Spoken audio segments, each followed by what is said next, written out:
when I was in film school, the people that went the hardest were the ones that were overseas, because the thing is that going home really wasn't an option. Yeah. You know what I'm saying? It's just like they came there for a reason. They came there for a reason. Going home, like, because the wear and tear that you would have to go through to get the visa and go through the paperwork and all that stuff, like, they didn't really have much of a choice. Rich people, you know, a lot of them weren't taking their money, and a lot of them weren't. You know, yeah. You could tell it just wasn't. Yeah. You know what I'm saying? I ain't gonna say he was like from a poor family or nothing, but he probably had, you know what I'm saying, middle class, a little bit above. Yeah. Probably two parents that went to school. I mean, worked to work every day. He probably had regular, you know what I'm saying, but it ain't cheap to get over here. It's not. So like you said, the wear and tear, just getting over here. The dream is the reason why you're coming over here. Sure. And boy, ain't no telling what you go through. You go through, man. Get here. There, I have this friend, New York Film Academy. We both were in the same time. His name's Rochelle. Yeah. You know what I'm saying? I call her Shell. You know, she's from the islands. Yeah. And I was hoping you would say this was a female, because once you said Rochelle, that's a dude name. I don't know what to say. No, she's a woman. And you called him Shell? No, I call her. Yeah, she's gorgeous. She's very talented, and I knew someone else named Elsabet. You know what I'm saying? We call Elsa. We called her Elsa. Both women. America? They were not from America. Yeah. She was from Shell was from the islands. Elsabet from, I think, Ethiopia.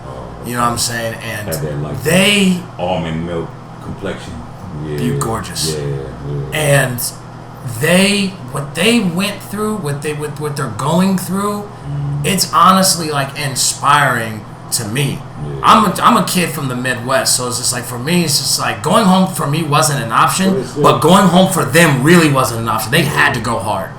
You know what I'm saying? They're talented, and it's just like, and so when I see, we're keeping it in our head, like, man, it might not work out. They looking at it like it has to work out. It has to. It has to. Yeah. And that's the thing I respect so much. I go back home, you know, I was cancel Christmas. That's basically what they looking at. Yeah. I didn't make all these miles over here to fail. I'm telling you, even if I just got to be in commercials, I came here to make something happen. Yeah. 98% of the people in these roles are like British. Man. Like, you be watching a movie, like, oh yeah, that dude's from New York, and then you're like, y'all said when I was preparing for the character, what I had to do. And it's just like, what? Like I just recently found out, like I watched a show called Snowfall. I think you've heard about it. Yeah. Boy is not from here. Really? Yeah. His accent is strong as hell. Is Snowfall good?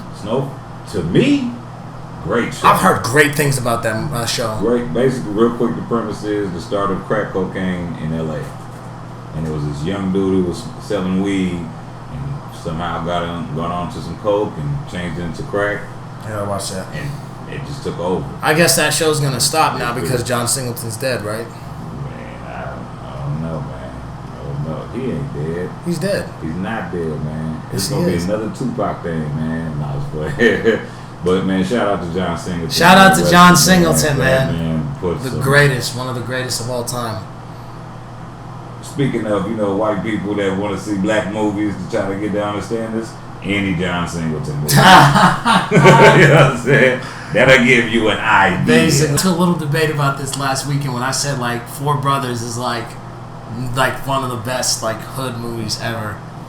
You gotta like. I agree with you. You gotta give me your top three. The subject. You gotta give me your top three of different nationalities. I'm gonna stick. I got you real quick. But the different nationalities of adopted brothers. The feeling of, you know what I'm saying, the only mother they knew get hurt, like the subject of the movie, dope as fuck, but the acting could have been just a little bit tight. Just a little bit tight. You're talking about Tyrese, aren't you? Man, you can tell Andre fumbled a couple of lines, but they kept it on there. No. I got a wife, kids. Well, what's that space for? What was that space for? You supposed to just keep stabbing this right. Hey, that dude started running out. No, I'm not saying it was a bad movie, but I can't say the top. I can't say come on. Top, man. He said, hey, that dude, Andre 3000, started running out the house like he did in that Bombs Over Baghdad video. He was gone. He was gone. I thought Andre was gone. I thought that was it for him and the rest of the movie. Exactly. First time I thought when he dipped out, he's like, that's the Punk brother. Yeah. Even the little skinny white dude tougher than you. Yeah, he was down to ride. He come with that was it, a Toyota Jeep. Ran that joint. I thought you was gonna talk about Tyrese, because how Tyrese like yells almost all of his lines. Is gonna be Tyrese in every movie Tyrese is in. I ain't did as much as you, Tyrese. Shout out to you, brother. I remember you on a Coca-Cola commercial. Dope singer. Your acting is getting a little better, but man, Baby Boy was your film. Man. I don't know what happened after that. I hate Baby Boy, bro. You got on the Fast and Furious, start getting that bread, boy. I ain't mad at you. Then The Rock screwed it up. The Rock was just like, nope. Keep bringing back them good love songs if you don't mind, brother. Yeah. Boy, your music is amazing. Keep it that way. Man, that's he dope. No, but as far as Tyrese, I would say that would be a fail for him too, because you know what I'm saying, regardless of how tough he tries to act, that's how he had to do growing up. Yeah. You know what I'm saying, like he grew up in the hood to where he wasn't even a gang member, but his favorite color was the opposite of what hood he lived in. Yeah. You know what I'm saying, like he had a nice little background. Sure. So he knows how to be tough or whatever, but Sure. it's like you can tell you're trying more than the person that you actually are in movies, if that makes sense. That makes perfect sense. You know what I'm saying? Like it seemed like your natural personality could kill these roles. Yeah. You know what I'm saying? You just be your natural self. Sure. You'll kill these roles. You know what I'm saying? Like that's why I was saying like Four Brothers, more for him, but then you could tell he was still pushing more into it. And you know there's certain things like Waist Deep, perfect example. Yeah. He had the ups and downs on it. Like there was moments where he played that part. Yeah. You know what I'm saying? But then there's others like that's like he if put a little too much in. I'll tell you a story. I'll tell you a Good story. actor. Don't make me act like you ain't no good actor, brother. I'll tell you a story. There was one time when I was in New York, I took an acting class, and they were wanting me to do some lines from, I forgot what, it was The Wire or something like that. They wanted me to be like a hood dude. And I was just like, I don't sound good saying this. And they're like, well, you have to do it. And I did it. And there's video of it on YouTube. Skit, something similar to that. Like they wanted to, you know what I'm saying, Cap to do that. And he actually did it. Like he did his part. Like I was convinced, and then the people was like, nah, it's not what we're looking for.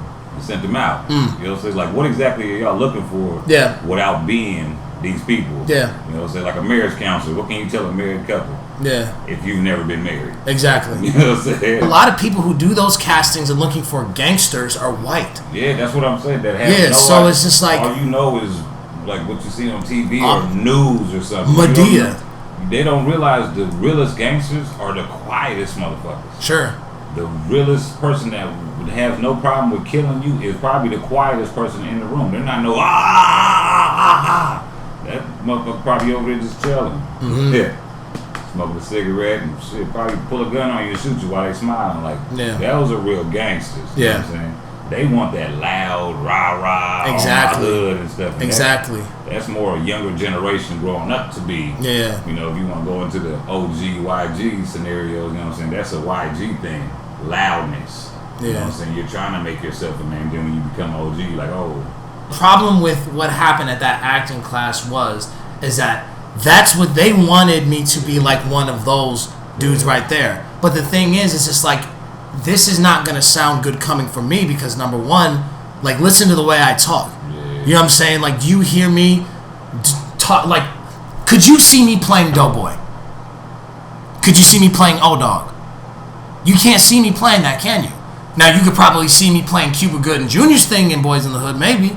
But it's just like, it kind of, you have to fit what makes sense. Be the homies or something like laid back. That's what I'm saying. It's just like, but so much I'm not this. I'm my hood on the set. That's not me. It doesn't even me just saying that sentence doesn't even sound good. I know there was another person, but right now Chris Tucker is the person that popped into me. He was like, man, I got tired of just giving. That's the only roles they gave me. Yeah. Was some kind of an addict, some kind of a hood motherfucker. Like he wasn't like no gangsters or nothing in the movies. It was always that typical black dude from the black neighborhood. Like he always either had an addict problem or smoking problem or something. He was like, man, I got tired of that. Like I got more to offer than that. And it just so happened that's when the Rush Hour kicked in for him. Yeah. He got a chance to show what he really been wanting to show. Yeah. Like a movie called Silver Linings Notebook or something Playbook, like that. Playbook. Killed that role. Sure. I thought. You know what I'm saying? The way he did it, like this was actually him having a chance to be himself. Have you seen it? I have. Yeah, just the way he did that, like, okay, this is what he been wanting to show us. Like, I'm not always gonna be that weed smoker. To tell you the truth, I heard him say in the interview, he's never smoked weed or drank his whole life. Like that was just never his thing. But he could play that.